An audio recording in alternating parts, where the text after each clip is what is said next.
Hello guys, আসসালামু আলাইকুম। তো আজকে আমরা যেতাম আমরা বাড়ির বিয়া আর এখানে ব্যাগও রেডি করি লইয়ার এখানে আমার তাইনোর সব কিছু এখানে ব্যাগও হারাইলাম আর এরপর এখানে আমারও গুণ হারাইলাম আর এখানে কাপড় সব কিছু প্যাকিং করে লইলাম। এরপর এখানে আর ভাই আইলো আইয়া এখানে আমরা লইয়া যার আর দেখতে দেখতে এখানে আমরা ইয়া ফসি গেছি।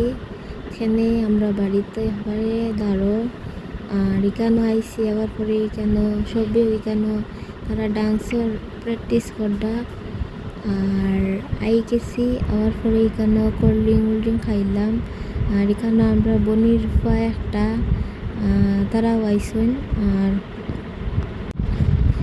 এইখানে তাই দুষ্টামি করডা খালি আর এরপরে এইখানে মিষ্টি খাইলাম চাও খাইলাম চা খাওয়ার পরে এইখানে আমার তাই ডান্স করডা। তো আজকের ভিডিও তো খাদো, থ্যাংক ইউ, আসসালামু আলাইকুম।